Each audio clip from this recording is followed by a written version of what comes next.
sticker prices. We have seen hospital systems turbocharge the charges, so we're not very comfortable with the notion of the median of charges. We would like to see a cap on this rate. And consider this the most challenging issue. We would also note that both the Gould criteria and baseball arbitration failed miserably in workers' compensation. In fact, baseball arbitration was in effect in workers' compensation for only a year before it was repealed by mutual consent of all parties involved. So while we do not object to their inclusion in this bill, we issue a note of caution as to whether they actually will provide a solution to the problem before us. Thank you. Thank you very much indeed. Members, the proponents had 11 minutes. For the opposition has a lot of flexibility here.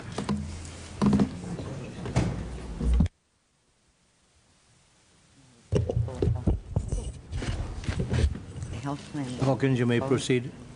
Mr. Chair and members, Michael Hawkins. I'm here on behalf of CAPG, the California Association of Physician Groups, and I just wanted to clarify something on process. We submitted a letter of support, if amended. We support the prohibition. CAPG supports the prohibition of balance billing. However, CAPG has very significant concerns about how the interim rate is established, the interim payment rate. And I have Dr. Jay Cohen, who's the chair of the CAPG Board of Directors. I'd like to introduce him and have him make comments specific to our opposition on that. Thank you, Mr. Thank you, Mr. Chair and committee members. As mentioned, I am Dr. Jay Cohen. In addition to being the chairman of the California Association of Physician Groups, I am president and chairman of Monarch Healthcare, which is a large physician group in Orange County that cares for approximately 180,000 California residents, of which about 26,000 are Medi-Cal beneficiaries.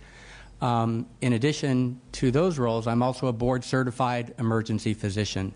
I spent the first half of my professional career working in the emergency rooms in California. I spent the second half of my professional career as a primary care doctor. I'm now working on the medical administrative side, so I see this situation from all angles. I would like to applaud Senator Parada and Mr. Jones, other senators and assembly members that have stood up and supported a prohibition on the balance billing of patients. CAPG, for at least 3 or 4 years, has had a longstanding position in opposition to unfair billing practices of this nature. We have also been strongly supportive of fair and timely payment of claims and a timely dispute resolution process that is fair. The point was made well by the chair. All recognize the validity of that point. The contention now remains regarding what is that appropriate interim payment rate. And I think my first point has also been made by those in support. We do need to be mindful of the impact we will have on the marketplace if we pick an interim payment rate that is inappropriately too high or inappropriately too low. And let me just give you a very, very real example.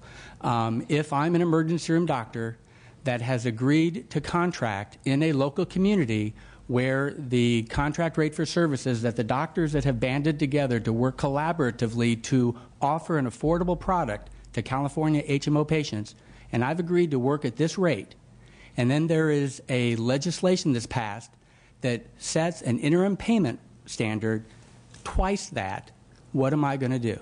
And I assure you that it is just a matter of time before emergency room groups all across this state are canceling their contracts, and I don't believe that is the intent of this legislation, to decrease the amount of contract services being rendered, but rather we would like to increase the amount of contract services rendered.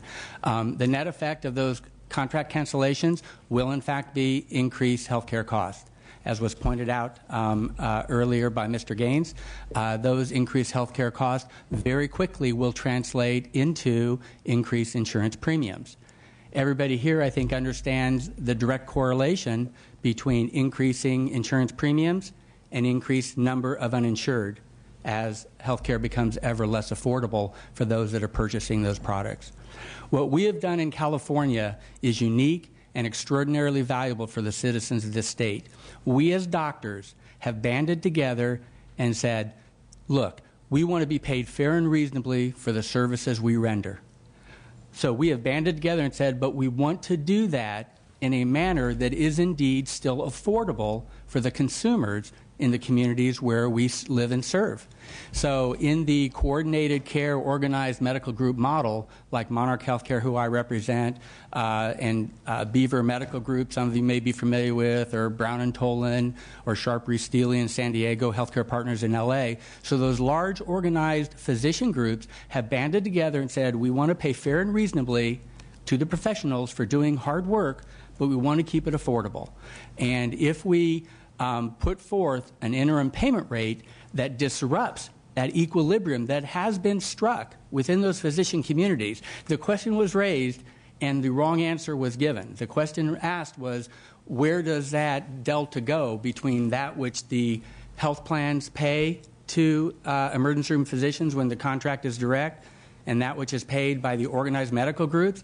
The suggestion was made that delta is split, half stays with the health plan, half stays with the medical group, and that is not true at all. I'm in the middle of that, and I can tell you where that money goes.